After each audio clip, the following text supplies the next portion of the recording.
Saturday night, what's going on? It's chilly. I'm right outside the DC area. I was at a hockey rink today, watching my son skate with a bunch of kids that are apparently smaller than him. I don't think it's just that they were younger, but they are also smaller. With the former Mrs. Braverman and my former mother, my ex mother-in-law, who's hilarious, and I love my ex Polish mother-in-law. We were watching my son play hockey today, and I had my phone out looking at scores of college basketball games instead of staring at the ice and watching how my son was skating. And there's two reasons for that. We'll glance at the hockey algorithm too while we're talking about hockey for a second. One is that my ex-wife was like, "Don't go get your hockey gear and play out there. This is professionals teaching your son. Don't do this." And I was like, "All right, fine." So I'll sit and watch like a normal father. That was one reason why I was on my phone and not on the ice. The other reason is I had so many games that were winning in a video that I had just put up that I was like, this is hilarious. I can't believe how good this is going. Let me explain some stuff. This is looking like 29-19 right now. We're doing an update where, the time is always right here. It says 10 p.m. on the East Coast. And I usually keep this set to East Coast all the time. So there's still some games going on, but a lot of games are done. And almost everything I mentioned today is done. And what's interesting about that is I named a bunch of picks, and I made a round robin pick. Let's show what I've got. I've got a hockey pick that's dying a slow death, and then I have another hockey pick that's dying a slow death as the Predators lose.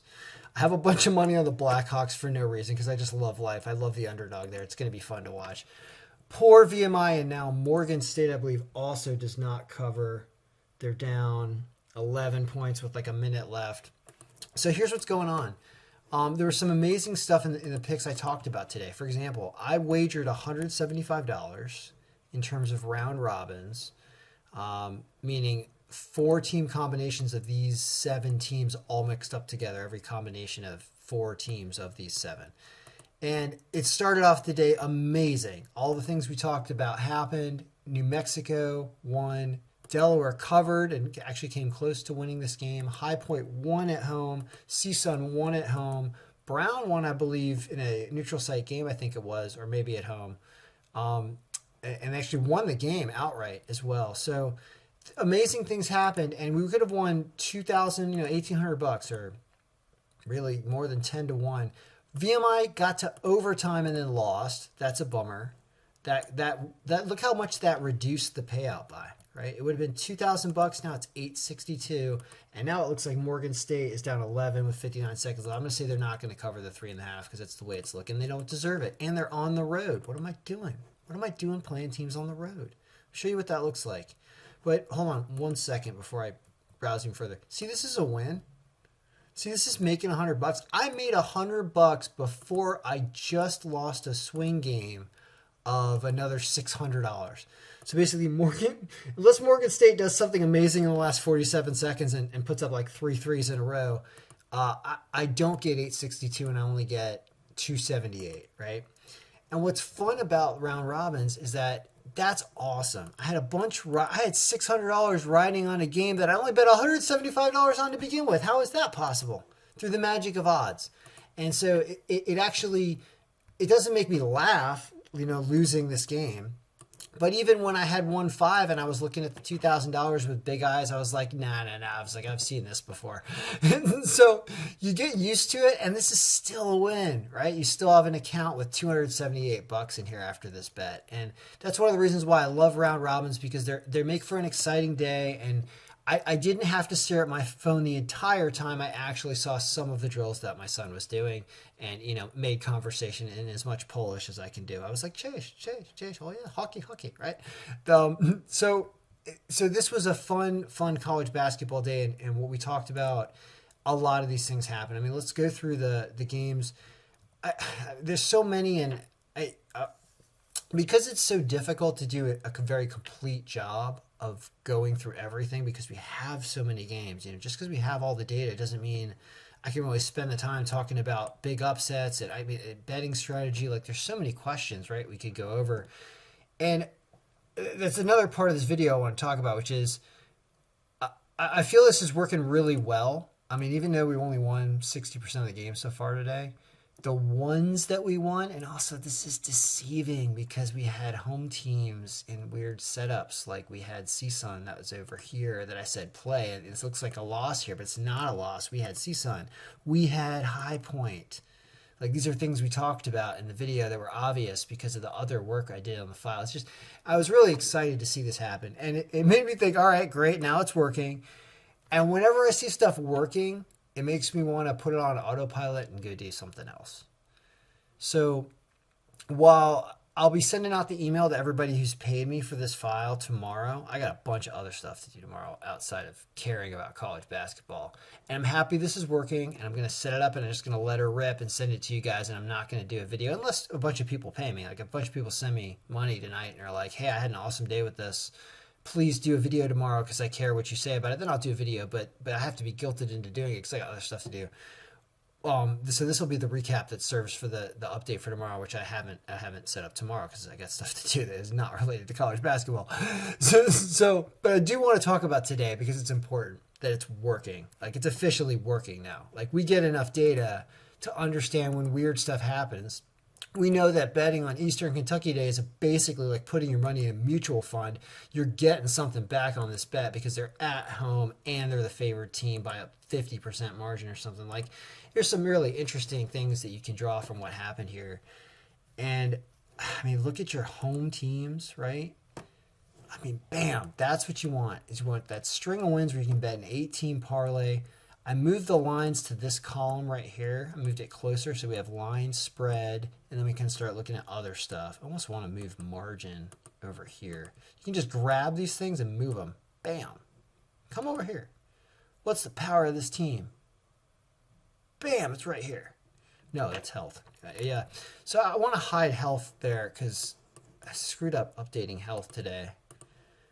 It comes from a pivot table, and there's just so much going on here. There's a reason why this thing works so incredibly well. It's because we have just so much information, right? So look at these string of wins right here. That's 10 in a row so far. There are in-progress games going on right now, which are, these games. And I'm not even going to talk about it because, come on. Like, I got to go to sleep at some point and do other stuff, right? So we just got to get a review video up whenever we have, 33 games done. But look at stuff winning. What did I talk about in here? I didn't talk about a lot of these, actually. I talked about Brown. Drake, I should have mentioned because they're only at minus 180. But here's the other thing. Not only do we have wins here, but then we have covering of spread with underdogs. So this is essentially a win. Because I wasn't like, take Delaware State at plus 385 on your round robin. I was like, no, do what I did. Take Delaware State plus 10.5 on my round robin. Which is exactly what I did. Right there, and it freaking hit, no problem. It was even money. Look, it was the best line on there. It's a joke. That was such a good line. So, boy, does the algorithm pick that stuff off. Manhattan, what was this plus 800? Something's wrong about this line, you couldn't bet this game, so I don't trust whatever happened there. Like, that doesn't make sense to me, but they did win. Texas Rio Grande covers the spread but doesn't win. They try. Holy Cross was a complete mess, though. Holy Cross on the road. It says they were home, but this was a neutral site game, I think. Yeah.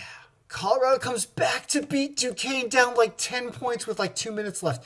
This was the funniest thing. I live bet Colorado plus 7.5 points. They come back and win the game.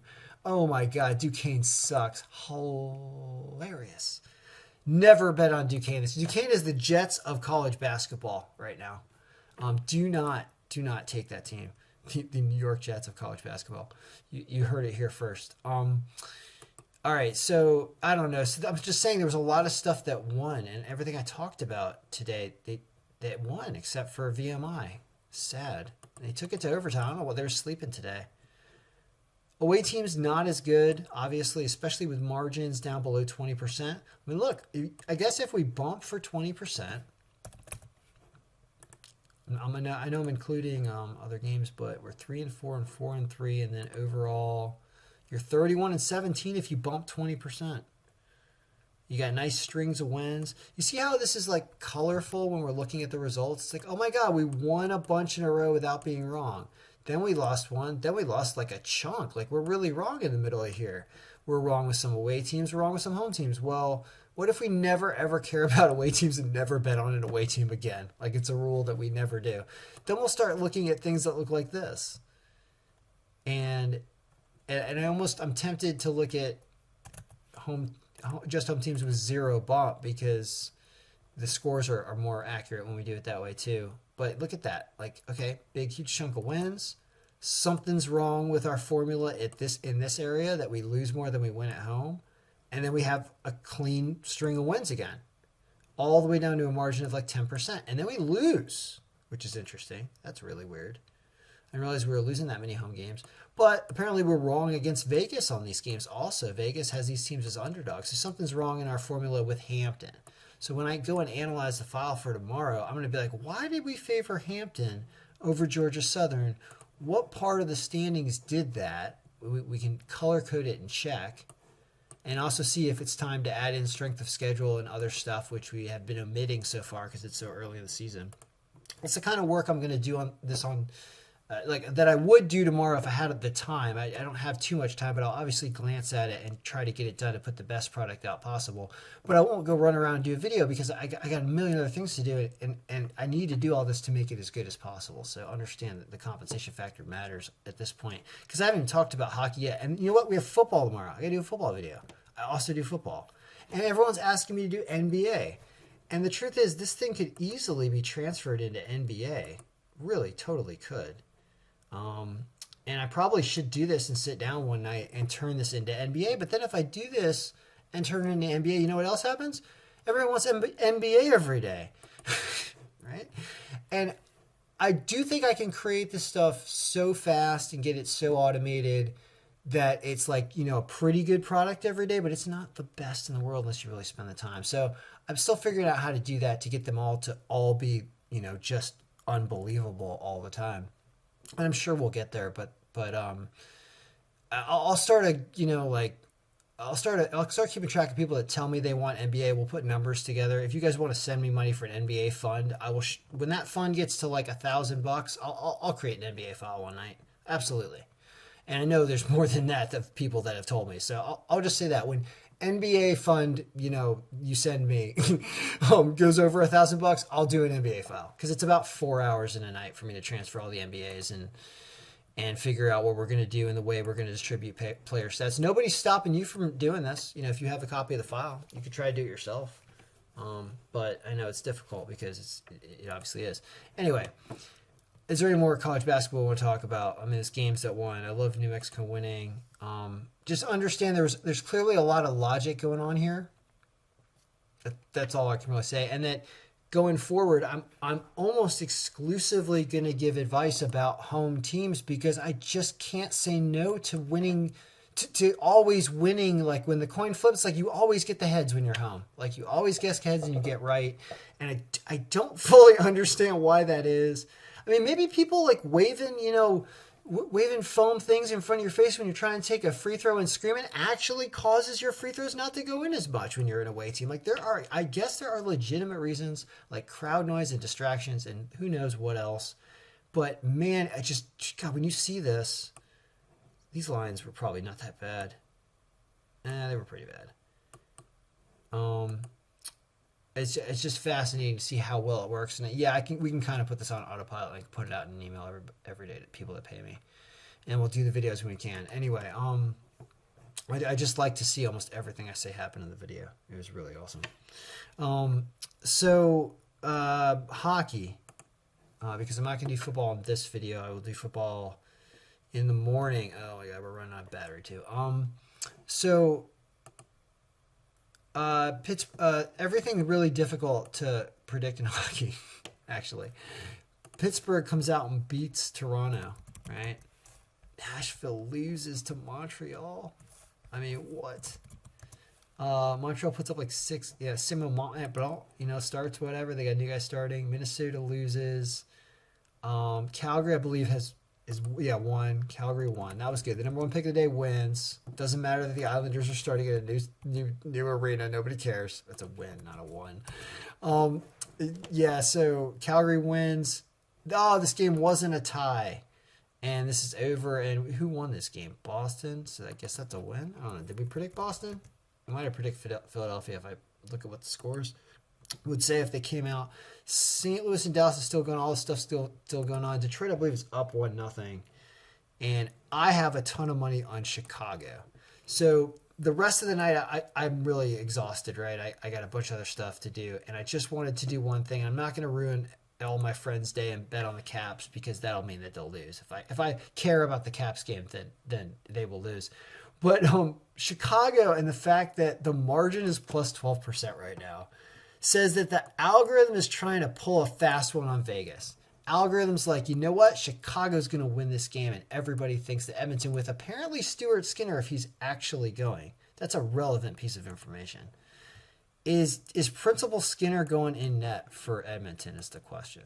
And the answer to that, if RotoWire is right, would be over here. It would be Edmonton, Stuart Skinner, and then he's expected, or is he the third one down? He's one. Now he's confirmed. So Principal Skinner's playing, and he's not as good of a goalie, right? Let's look at this here. He is ranked 69. The other goalie's higher, and Chicago's playing better and got some of the people who have a cup and have a history. And Chicago was getting embarrassed, and they're not playing Marc-Andre Fleury, who's even worse than Lankinen. And so I threw a bunch on Chicago just for the hell of it because I want to be watching a fun game and not care about anything other than who wins this game and so what, and then go to bed. That's fun for me because I wanted to record this video and show you what it's like to lose, potentially $600 or whatever, and how it's a potential of $600 that I hadn't won yet. So it doesn't feel that bad. It doesn't feel like I lost $600. It feels like I lost a big game, and then I look at my account and I'm up money. It's the funniest feeling. And that's a great feeling when you're wagering on sports because this is what the whole day's supposed to be about. So it gives you enough time to supposedly parent your children and watch what they're supposed to be doing when you're paying $75 an hour for them to be trained. It gives you something else to do that's funny financially and, in my opinion, validates the work that the algorithm does. Because why on earth would I know that Delaware State is probably going to almost win this game, and it's the algorithm that did? And that's cool, right?